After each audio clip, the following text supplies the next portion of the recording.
What's going on, YouTube friends and family? Welcome back to the channel. I hope you all had a great week so far and are getting ready to enjoy your weekend. I apologize for the somewhat delay in videos. It's the last thing I wanted before almost hitting 1,000 subscribers. Just been a very busy week at work and in my personal life. Glad to be able to do this video for you. As you saw from some of the shorts videos that I was able to post, these are some very unique fragrances, niche fragrances that are going to help you stand out. There's a lot of things I could have put in here, again, from Amouage, Bond 9, Argos. These are just the first ones that came to my mind, and they are all very unique, and they all seem to get a lot of compliments as well. So let's go ahead and start off from left to right. Of course, these aren't going to be ranked in any order. These are just, some very unique fragrances from each house, and they also seem to get me a lot of compliments as well. So for me, that's a win-win. If you can wear something that stands out and that's also unique, and people also seem to like it and compliment it, what could be better? So, man, Fate Man from the House of Amouage, certainly not going to be for everybody. Very culinary type of fragrance. You got a lot of cumin in there as well, but they have some very interesting notes. They have Immortelle, they have absinthe as a note in there as well. So you get a very clean, spicy wood, a little bit of dry, clean spice from the cumin, but the cumin note, it really dies off on your skin after about 20 minutes, at least for me, and you're left with a nice, sweet, spicy, clean, woody, just very interesting fragrance that just develops through the dry down. Obviously a very cool bottle as well from Amouage, but Fate Man, I always liked it from the first smell, and it grew and grew on me just as the more I wore it, and eventually, of course, I got a full bottle from it. But man, yeah, I can't get enough of Fate Man, especially during the spring and summertime. It's definitely powerful enough to where you could wear it during winter, but it seems like in high heat situations, this fragrance just does very well. I enjoy Fate Man, and it's not one of those fragrances that you really smell and think of another fragrance. It's one of those fragrances that is completely unique. It's its own thing. Again, not going to be for everybody because of the cumin note in the top. It may be reminiscent of like a kind of a curry dish to some people. But again, the dry down, and that'll be in another video that I do in a couple weeks on fragrances where you really have to wait for the dry down. You can believe that Fate Man will be in there because it is one of those fragrances after 30 minutes to an hour. The dry down really changes from what you smell when you first spray that fragrance on. So wonderful stuff from the House of Amouage. Again, not going to be for everybody, but for me personally, I seem to get a lot of compliments on it, just how it mixes with my skin. And it's just one of those fragrances that is very unique, even for the House of Amouage, which says a lot because that's a very unique house, absolutely. Wall Street from Bond number 9, very old bottle. I've heard of some batch variations in this and that, it seems to be 100% true in terms of it's a very natural fragrance. They use real ambergris, so you are going to have some batch variations when you use a lot of natural ingredients, just with anything, fragrances, bourbon, single malt scotch, cigars. Things will be very similar, but you're always going to have stuff, year to year, it's going to change slightly. And man, dude, Wall Street, kind of a spa-like quality. I know one of my subscribers, Smell Niche, was saying that. And it does have a spa-like vibe. It's also kind of a violent fragrance. So you got a kind of a calming marine note. You got the ambergris, vetiver, sea kale, lavender. Man, I just can't get enough of this fragrance. Mine seems, it seems to have gotten a little bit sweeter as it's aged. I did a video on that a while back. This is one of the best aging fragrances in my entire collection. Bond number 9 Wall Street, again, is extremely unique. Got a very green, marine, very kind of violent, stormy sea vibe going to it. And it's just very well blended, very natural smelling, extremely long lasting for an eau de parfum. And this fragrance right here, I get tons of compliments on, but it is very unique from the House of Amouage. And again, there's a ton of stuff from each house I could have put on here. I mean, Amethyst would be another very unique one from Bond number 9. Governor's Island. Again, they have a lot of stuff, of course, again, from Amouage. You could put Silver Oud in there, even Gold Man or maybe Mythos Man. Those are very unique, but these all get me a lot of compliments, and again, extremely unique. And certainly what fits that category as well from the House of Argos is Neiman Lion. Neiman Lion, again, I've always described it. It almost smells like an old church. It's got like that sweet, musty, woody smell, slightly animalic with the leather and the oud in there. Very green fragrance too. I mean, you've got sage, oak moss. I think there's coriander in there as well, but there's definitely a lot of green notes at the top with this. I can't get enough of Neiman Lion. This is something that it's very masculine. I don't think anyone would confuse it for a unisex fragrance. It seems certainly to be more gravitating towards men in the the niche perfume industry, especially niche and luxury. They really kind of have everything set as unisex, which is true. I mean, you can wear whatever you want, but especially like Fate Man, Wall Street, Neiman Lion, Teroni, Luxor, a lot of these that I chose, besides perhaps Sweetie Oud by Roja Dove, these all lean very masculine in my opinion. So just something for me that I get a lot of compliments on. Neiman Lion is another one of those, and it is a very unique fragrance that just seems to stand out, last forever, just like a lot of these do. And as we're moving on to the house of Orto Parisi, Teroni, again, there's a lot of fragrances. Sturkis is another one that comes to mind. Even Bocanera, which I own, is a very unique fragrance. But Teroni is just something different, man. It's like a sweet, ashy, smoky woods. It's got a raspberry note in there, but it's not overly sweetened. Sometimes you can have too much of an influence of like vanilla and tonka bean and other sorts of notes to really lift that raspberry up and make it more sweet and gourmand. And this is not. This is kind of a little bit more like a drier, bitter, natural raspberry with the woods in there and the way it interacts. Again, ashy and smoky, which it makes sense because they were trying to go as a theme. I believe it was the foothills of Mount Vesuvius in Italy. And they did a good job of making a fragrance that would represent those foothills. Not that I've ever been there, but when you think of a volcano, you think of something that would be smoldering, and this is definitely a woody, smoldering fragrance that's very well blended. Again, I get a lot of compliments on it, and it's very unique. So great job by Orto Parisi, very good house. I'll be getting a couple more from them. Again, I'm just trying to budget my money and trying to get certain things from different houses so I can have a little bit more variety from the channel. But Teroni from Orto Parisi is another just standout fragrance. And for me, loving the house, I'll definitely be getting more from Orto Parisi. So Luxor from the house of Xerjoff. Xerjoff is another fragrance company that I'm going to be getting a lot more fragrances from. In fact, if you saw one of my shorts videos, I just ordered Holocene. I believe that's how you pronounced it. It's very, very unique fragrances, especially from the Chemi Blue line. And just overall, even 40 knots for a blue fragrance, very unique.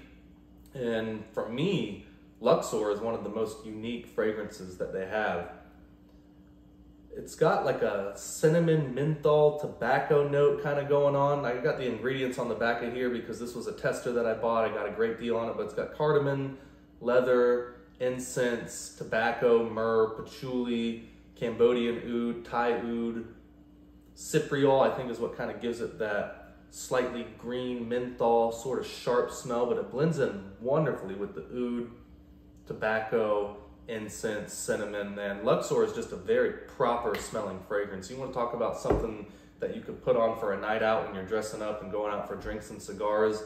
Luxor is right up there with Kute, Royal Tobacco, and Triumph of Bacchus, and Bond Number 9 Dubai Gold. All of them smell different, but all of them would do very, very well on that occasion. And Luxor, for me, one of my favorites from the house of Xerjoff. Again, lots of compliments on it, but it is also an extremely unique fragrance. It's not going to be for everybody. None of these I would really consider mass appealing at all. Maybe Sweetie Oud from Roja Dove, and that's one of those. Again, it made my list because it does smell very unique. A lot of the gourmand fragrances that you have, they're all like coffee, chocolate, tonka, vanilla, and this has a different type of gourmand quality. The Sweetie Oud, or Sweetie Oud, it's spelled A-A-O-U-D, and it's one of those things to where you got the frankincense, the pastry accord, some florals in there as well. It's a very unique fragrance for a gourmand. It's not overly sweet. It's not a fragrance that you really get tired of smelling or that you go nose deaf to. It goes through some wonderful development between the top, middle, and base notes. Great job by Raja Parfums again. It's just one of those standout fragrances, again, with the oud, the frankincense, and the pastry accord.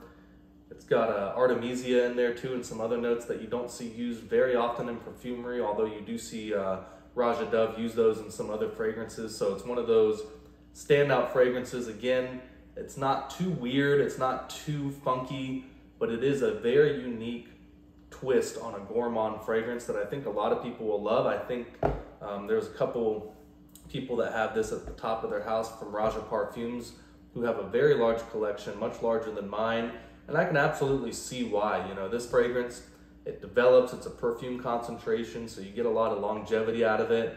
In the air and on your skin, it leaves kind of two different scent trails in the air. It seems to leave a little bit more of like that oud and pastry accord, and then when you get on skin, you still smell the pastry accord all the way through the opening to the dry down, but as it dries down, you get a lot more into those like resiny notes of the frankincense and other things in that fragrance. So very great job of them by blending this, making it unique and also very likable. It's not always an easy thing to achieve when you're going for something unique, but also something that a lot of people are gonna like. So just wonderful stuff.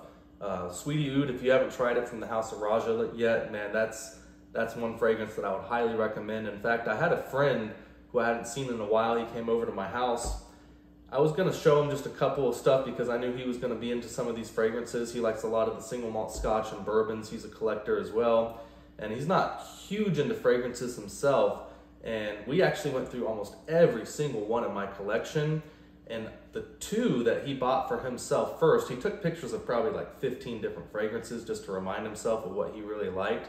But the two that he bought for himself was Wall Street from Bond Number 9 and Sweetie Oud from Raja Parfums. So if that tells you anything, again, everyone's got different opinions and different noses, but these two for him were the biggest standouts, and that's what he bought with his own money. So very interesting to see that.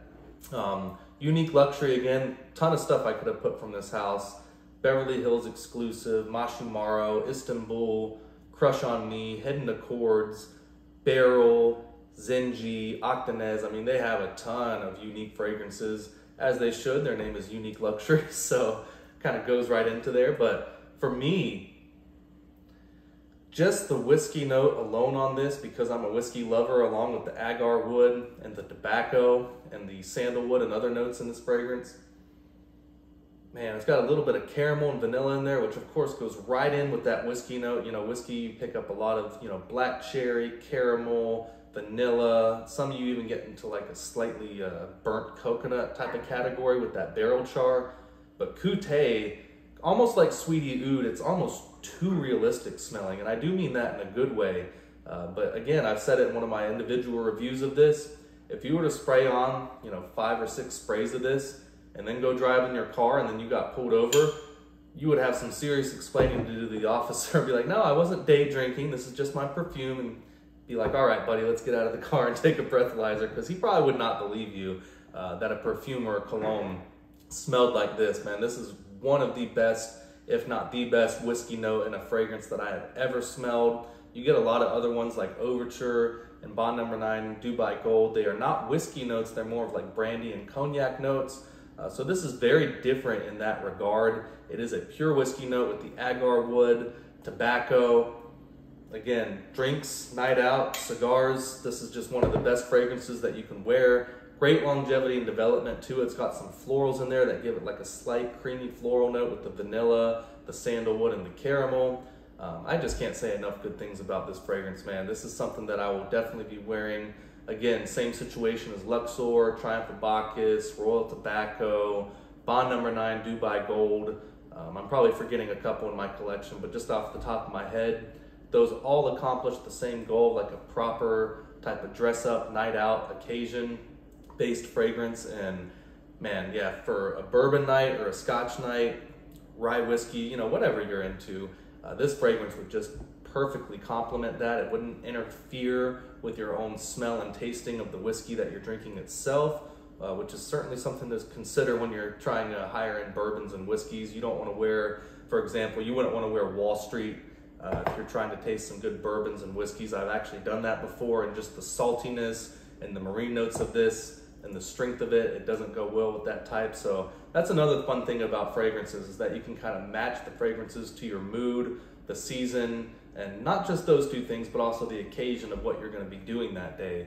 And I think I speak for a lot of us when that's one of the most fun things about fragrances and having a collection of fragrances is just matching to the occasion. So guys, very busy again. I'm sorry for the brief delay in videos. The last thing I wanted before approaching 1,000 subscribers, but we're almost there. So go ahead and take the time to like and subscribe if you aren't already. I believe 90% of the people that aren't watching or are watching are not subscribed. So big help to the channel, be a big milestone for us to get to, and it'll help us get to some more content later on. Again, later on in the year, I'm going to be having more from Boadicea the Victorious. I'm going to be getting into some Australian houses like Arquiste, or Arquiste, I believe it is. They have Sydney Rock Pool and a couple other fragrances that I'm very intrigued by. So we're just going to kind of take a tour around the world and see where it takes us and kind of see what my taste gravitate towards.